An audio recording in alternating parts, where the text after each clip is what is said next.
They are planning to do election in Biafra land, in Imo State. We are waiting for them to come and do that election. Make Chukwu okike abịa ma kpọọ ha ọkụ. Ma gị nwa na-ekiri ịpụta na be to vote in Imo State, you will be say you go dey your house. If you see any single human being in Imo State na be pụta na be to election, ọ bụ na ọka gbagba your generation. Mana onwere omenụ nọ.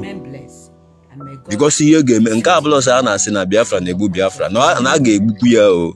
Ọ bụ na ekwenyere onwe gị ugwu because nọrọ asị gị sit at home onweghị ga-apụta like this bịa gbugbe gị na ọgị nwa ịpụtaghala ma na ọgị nwa na-egbu onwe gị. Once you come out say you want to vote, a man or ọgị nwa just decided to go because no mercy for that.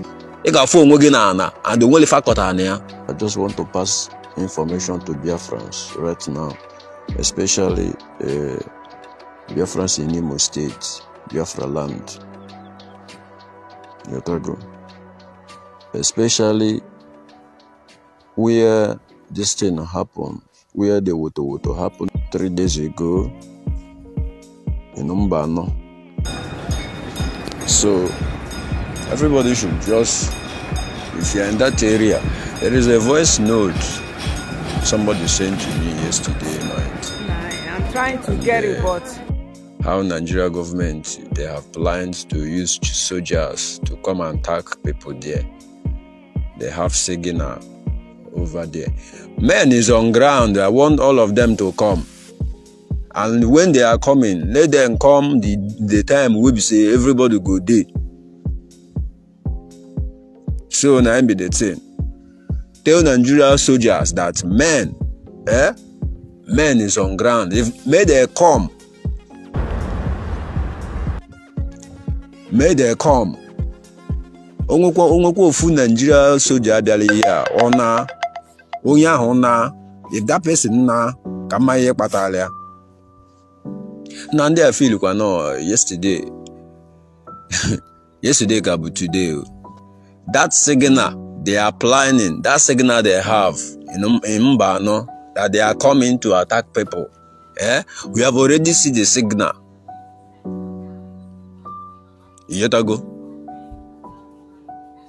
We have already seen the signal. If they want, should be they come to our land to kill us, they will die. Hagana steady.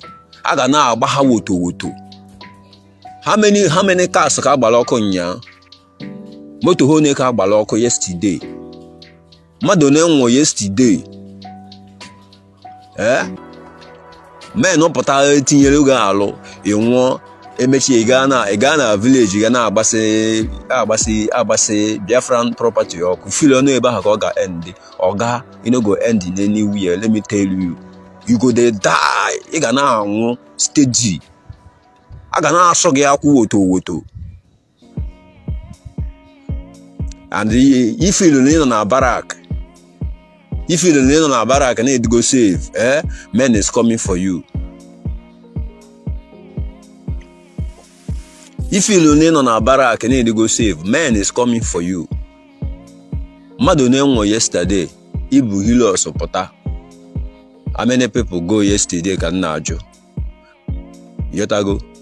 They are planning to do election in Biafra land, in Imo State. We are waiting for them to come and do that election. Make Chukwu okike abịa ma kpọọ ha ọkụ.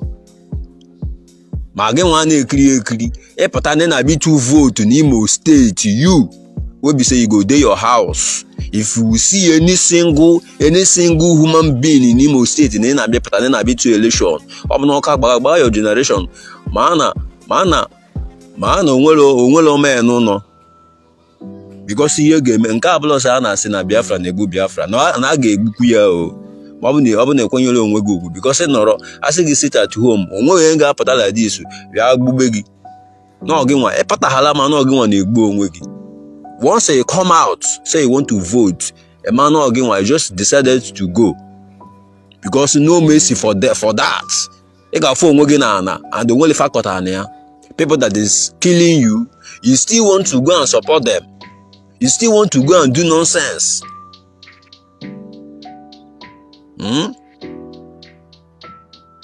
You still want to come outside, see what Hope Uzodinma is doing in Imo State. Another people is coming, another gang up is coming out to come and finish the work where Hope stop.